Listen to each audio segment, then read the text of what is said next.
Talofalava kia ora.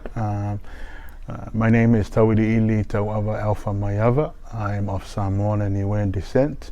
I'm a full-time father and part-time everything else. I migrated to Aotearoa in 1996 as a rugby scholarship student to my lovely Nelson College.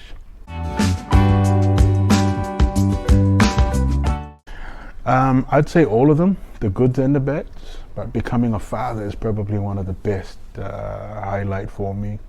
How many children do you have? I have 3. I am blessed to be the father of 3. My son Zacchaeus and my 2 daughters Yamina and Siainiana.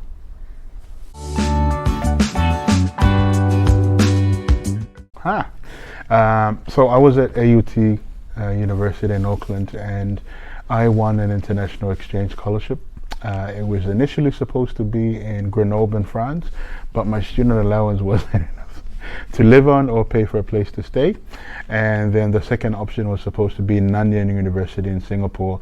And I thought, I want to go to a place where I've heard so much of, but never really quite know a lot of. So I picked Korea University, and luckily, it matched all the finances that were available for me. I initially went over for a semester, but got blessed, got lucky. The grades held themselves up. I ended up finishing at Korea University.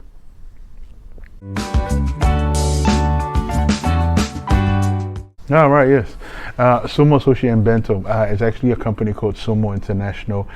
They are a Japanese casual family cuisine that was developed in Dubai by a Hawaiian family, and then I came on to grow it to various different parts of the Middle East, as well as Southern Africa, Sub-Saharan Africa, and North America. So my role was basically becoming the head of the franchise and finding ways and investors and people who wanted to get into business ownership and pretty much grow the brand. So it was good. It was interesting. You have to understand the Middle East is not just Arab cultures, but the various different Arab cultures. And then you've got the South Asian cultures, Pakistan, India, Bengal, Nepal, who all commute into this place. So a client is never the same every day of the week.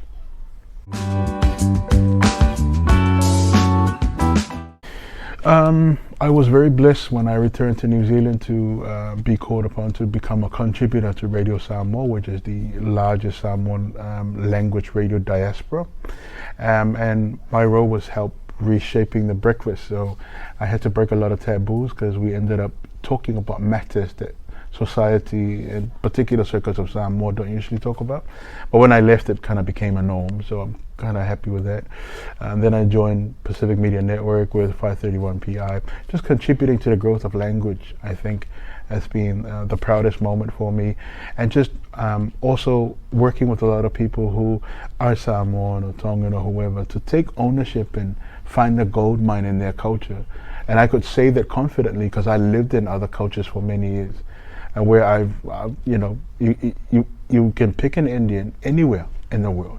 They could be the ones who grew up in Singapore, the States, China, for instance, but the connection to the motherland was so strong. I thought, why can't I be proud of my culture? Because sometimes when we venture into international markets or international cultures, or when we're born in the diaspora, we receive the watered down version, so it makes sense to the society you're born into. So long story short, the answer to that is trying to reawaken culture and keep the knowledge and language going.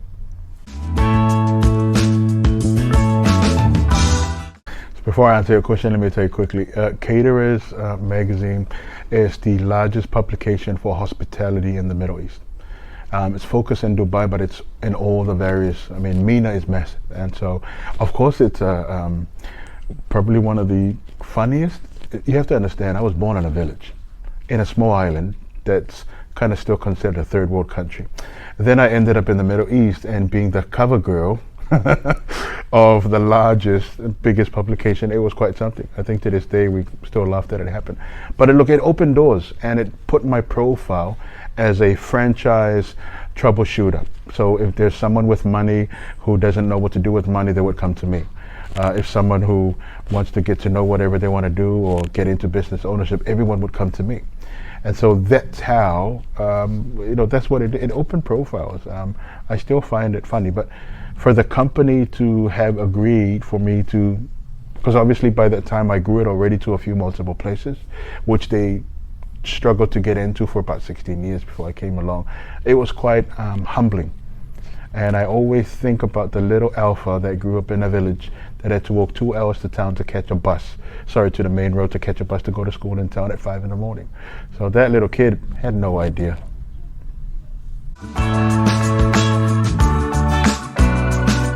Funny thing about my faith, I grew up in a faith. So I grew up in religiosity, which is Christianity, but I discovered my relationship with God and who Jesus is in my life in the Middle East. Now, if you understand the Bible, Saul, before he became Paul, is called the road to Damascus, where he had a transformation. And so the Middle East for me was like symbolical, if there's even a word, symbolist. It's a symbol of my transformation in terms of my faith.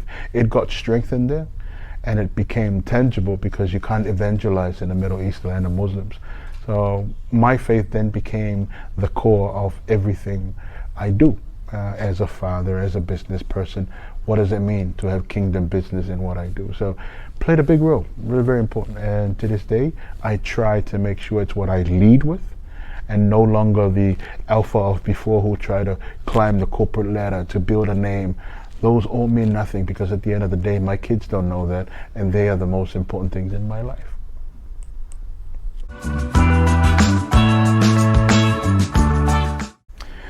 It has been quite an interesting process. You have to understand that the Pacific, which these podcasts are for, not one island, it's 50 islands plus. Multiple cultures, multiple stories, and even within countries, take for example Solomon Island, let's talk about just them alone. Each village has its own dialect, has its own culture. So it was, the process of it was making sure that we were bringing everyone that we could in the time being along with us, and that this will always be their story, and then try to understand these stories to share it properly, so that whoever is the listener gets to take it how it's been relayed. Because as we know, most of the things that we do, sometimes we get versions of stories. So it's important that we had to go to knowledge holders, tell us what should be in it, what shouldn't be in it, who's it for. Understanding all of that has been one of the biggest learning in this process. And I don't think I'm going to leave this world before I even learn all of it. But if this is so important, because it's a door opener to future Pacifica storytellers to pick up and say, oh yeah, this is where Tau'ili'ili Alpha Maiava and the team took it to. We're going to use that to grow and, more of our stories to people. So the process, great learning, greater respect that I've had to take on. I'm going to ask you a question based on a scenario. Answer you the question based on a scenario. Bob Marley, that everyone knows, have many kids, and whenever one of them wants to be a singer, they always say, what's it like living in the shadow of your father? Until one day one of his sons said, well, I never live in the shadow of my father. I live in his light. So when he talk about the weight of it all, I'm going to answer it the same way. There's never been a weight on my shoulders. If anything, it's been 1,000 shoulders carrying the same story. If I were to do this alone, maybe I would have. But because this is a story of many peoples, these are the children of Moana Pacific, before a Portuguese guy called us Pacifican. I feel lightened by the fact that everyone everywhere wants their stories to be told, and it made the process easy. A little bit of a pressure to make sure that I'm doing it right, but I'm never alone in that either, because I've got people what I would send it to. Am I representing you right? Did I say this name right? Should these stories be told? And if they are, what way would you like me to tell it to? So in that way, it's, like I said, instead of a weight of many stories, it's been the 1,000 shoulders to tell our story.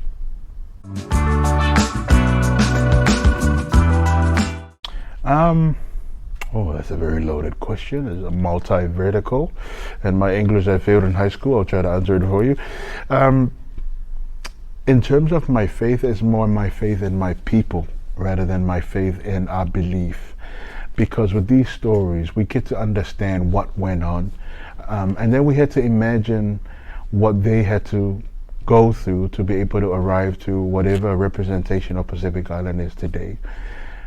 Digging deeper in some of the stories that we needed to be told and we wanted to be exposed was very hard, because the Christianity itself put so much layers of weight over it, cleansing it out to the point where even talking about the normal stuff we used to do scared a lot of people. And so the weight was more on me, that if I'm going to get them to talk about things that they found painful or is now in the taboo box, that it's going to be told in a historical way where it's the representation of our people in an era, but not who our people are in general today. That was, if that makes any sense, because they were, people, like for instance, when we're talking about the 4-4 story, because it's related to Samoa's old religion, which we've called the devil's religion, some people just are so scared to talk about that. I had to tell them, before people understand who you have become, they need to know who you were. Not in a bad way, but everyone evolves. That is just the story of our evolution. Oh, great. Well, then actually what happened was, So trying to put it into context where they were comfortable to share it, put my faith back in my people, that if you just make them understand where they were and how far they've come, it's not a bad way, but more of, that's just life. We evolve, but you cannot lose what and where you came from.